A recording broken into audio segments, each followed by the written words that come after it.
మనందరం చూసాం ఎన్నికల ముందల మన అధ్యక్షులు చంద్రబాబు నాయుడు గారిని జైల్లో పెడితే నాకు ఒక అన్నగా నిలబడిన వ్యక్తి మన పవన్ అన్న. నాకు ఇప్పుడు కూడా బాగా గుర్తు. ఆనాడు జడ్జిమెంట్ వచ్చి చంద్రబాబు నాయుడు గారిని ఏకంగా రాజమండ్రి జైలుకు పంపిస్తుంటే నాకు ఫోన్ చేసిన మొదటి వ్యక్తి పవన్ అన్న. ఆనాడు నాకు ఫోన్ చేసి ఒకటే చెప్పాడు, అన్నగా నీకు అండగా నిలబడతా, నిన్ను ప్రోత్సహిస్తా, నీకు ఏ సమస్య ఉన్నా నాకు ఫోన్ చేయి తమ్ముడు అని చెప్పారు. అందుకే మన జరిగిన ఎన్నికల్లో 3 పార్టీలు కలిసికట్టుగా పోటీ చేసిన. కోటి సభ్యులు నా కుటుంబం ఇప్పుడు ఇంకొంచెం పెద్దగా అయింది. ఇప్పుడు 3 పార్టీలు కార్యకర్తలు మన సొంతమయ్యారు. కలిసికట్టుగా పనిచేయాలి.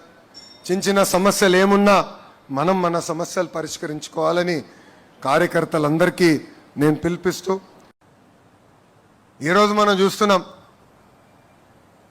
ఆ సైకో పార్టీ, క్షమించాలి గొడ్డలి పార్టీ, ఆ గొడ్డలి పార్టీ ఎలాంటి కుట్రలు చేస్తున్నాయో మనందరం చూడాలి.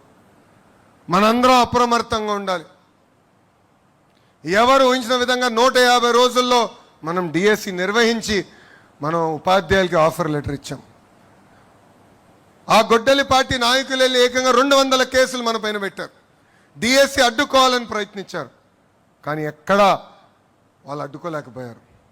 అందుకే ఇప్పుడు కొత్త డ్రామా తీసుకొచ్చారు డిఎస్సి పైన.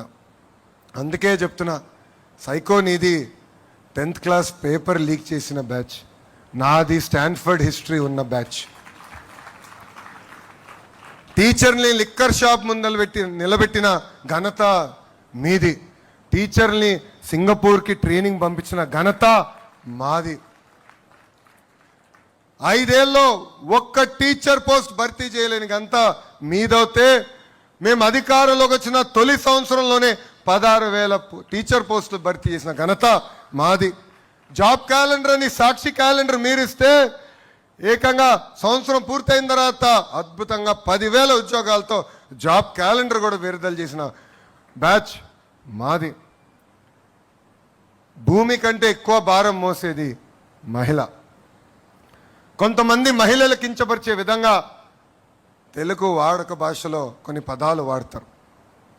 గాజులు తొడుక్కున్నావా, చీర కట్టుకున్నావా, అమ్మాయిలాగా ఏడవద్దని మాట్లాడతారు. నేను అనేక ప్లాట్ఫామ్స్లో దీని గురించి మాట్లాడా. ఈ పదాలకి ఫుల్ స్టాప్ పెట్టాల్సిన బాధ్యత ఇక్కడ ఉన్న మనందరిపైన ఉంది. మహిళల్ని గౌరవించాల్సిన బాధ్యత మనందరిపైన ఉంది.